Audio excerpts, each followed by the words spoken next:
الحمدللہ رب العالمین والصلاة والسلام علی سید المرسلین وعلی آلہ وصحبہ اجمعین اما بعد۔ ناظرین کرام، قریش نے بدیل بن ورقہ کے جواب میں حلیس بن علقمہ نامی بنو کنانہ کے ایک شخص کو بھیجا کہ جا کر اللہ کے نبی صلی اللہ علیہ وسلم سے گفت و شنید کی جائے۔ اللہ کے نبی صلی اللہ علیہ وسلم نے جب انہیں آتے ہوئے دیکھا تو کہا کہ یہ ایسی قوم ہے جو ہدی کے جانوروں کی بڑی تعظیم کرتی ہے اور انہیں آگے کر دیا جائے۔ جب پہنچتے ہیں تو دیکھتے ہیں کہ قربانی کے جانور ساتھ موجود ہیں اور کہتے ہیں سبحان اللہ، ان کو واپس کرنا مناسب نہیں ہے، اور وہیں سے وہ پلٹ آتے ہیں اور قریش کے پاس جا کر کے کہتے ہیں کہ کسی بھی صورت میں ان کو واپس کرنا مناسب نہیں ہے، اے قریش کے لوگوں، ان کو عمرہ کرنے کی اجازت دی جائے۔ اور باہم آپس میں سخت تکرار ہوتی ہے۔ عروہ بن مسعود ثقفی جو بعد میں مسلمان ہوتے ہیں، انہوں نے مداخلت کی اور یہ بات رفع دفع ہو گئی اور کہتے ہیں ٹھیک ہے، ہم جاتے ہیں اور محمد صلی اللہ علیہ وسلم سے گفتگو کرتے ہیں۔ یہ جب اللہ کے نبی صلی اللہ علیہ وسلم کے پاس پہنچے تو دوران گفتگو کہتے ہیں کہ محمد کے ساتھی ایک وقت آئے گا کہ مشکل حالات میں چھوڑ کر کے بھاگ کھڑے ہوں گے۔ تو حضرت ابوبکر صدیق رضی اللہ تعالیٰ عنہ نے فرمایا کہ اے عروہ، ایسا کبھی نہیں ہو سکتا ہے، جا کر کے تم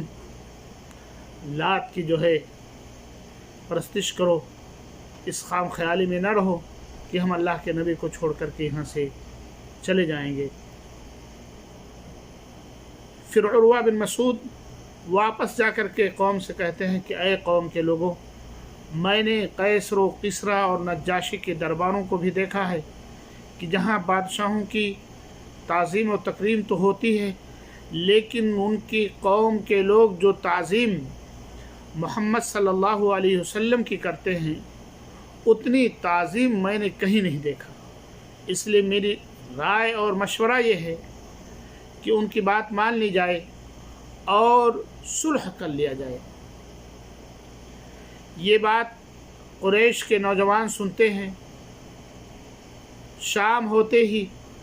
یہ لوگ اللہ کے نبی صلی اللہ علیہ وسلم کے کیمپ پر دھاوا بولنے کی کوشش کرتے ہیں، ہڑبنگ مچانے کی کوشش کرتے ہیں تاکہ یہ صلح ختم ہو جائے، کہ جس کے تعلق سے اللہ رب العالمین نے فرمایا میرے بھائی اور دوستو، وَهُوَ الَّذِي كَفَّ أَيْدِيَهُمْ عَنْكُمْ وَأَيْدِيَكُمْ عَنْهُمْ بِبَطْنِ مَكَّةَ مِنْ بَعْدِ أَنْ أَسْفَرَكُمْ عَلَيْهِمْ وَكَانَ اللَّهُ بِمَا تَعْمَلُونَ بَصِيرًا۔ وہی وہ ذات ہے جس نے ان کے ہاتھوں کو تم سے اور تمہارے ہاتھوں کو ان سے روکے رکھا،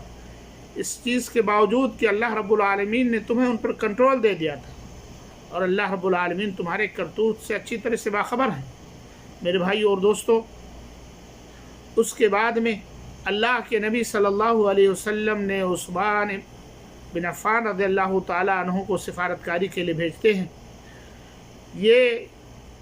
مقام بلتہ میں جب پہنچتے ہیں، قریش کے چند لوگوں سے ملاقات ہوتی ہے اور وہ سن کر کے کہتے ہیں ٹھیک ہے، آگے آپ جائیے۔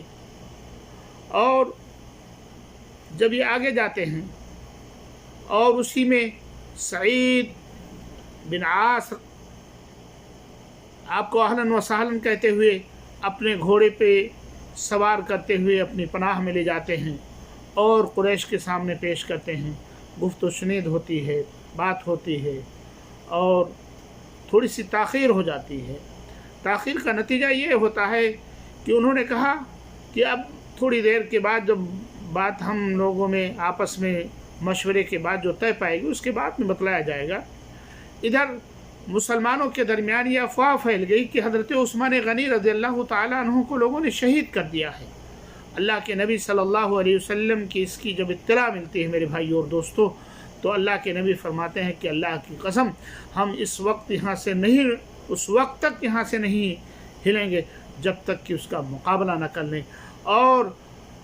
لوگوں سے بیعت لیتے ہیں، یہاں تک کہ ایک ہاتھ حضرت عثمان غنی کا اور دوسرا ہاتھ اپنی طرف سے کہتے ہیں یہ حضرت عثمان غنی کی طرف سے ہے، اور اس کے بعد میں تھوڑی دیر کے بعد میں عثمان غنی رضی اللہ تعالیٰ عنہ بھی تشریف لاتے ہیں اور بیعت کرتے ہیں۔ اسی موقع پر اللہ رب العالمین نے میرے بھائیوں اور دوستوں فرمایا کہ لَقَدْ رَضِيَ اللَّهُ عَنِ الْمُؤْمِنِينَ إِذْ يُبَايِعُونَكَ تَحْتَ الشَّجَرَةِ فَعَلِمَ مَا فِي قُلُوبِهِمْ فَأَنزَلَ السَّكِينَةَ عَلَيْهِمْ وَأَثَابَهُمْ فَتْحًا قَرِيبًا کہ اللہ رب العالمین نے جو ان کے دلوں میں بات تھی اس کو جانچ اور پڑتال لیا اس وقت جب وہ پیڑ کے نیچے وہ بیعت کر رہے تھے۔ اللہ رب العالمین ان قریب ان کو فتح مبین عطا فرمائے گا۔ میرے بھائیوں اور دوستو، یہ وہ چیزیں تھیں اور اللہ کے نبی صلی اللہ علیہ وسلم اور کفار اور قریش کے درمیان پیش آئیں۔ اللہ رب العالمین سے دعا ہے کہ اللہ رب العالمین ہمیں بھی باتوں کی تحقیق کرنے کی توفیق عنایت فرمائے اور اللہ کے نبی صلی اللہ علیہ وسلم کے اسوے اور نمونے کو اختیار کرنے کی اللہ رب العالمین توفیق عطا فرمائے۔ آمین۔ وآخر دعوانا ان الحمد للہ رب العالمین۔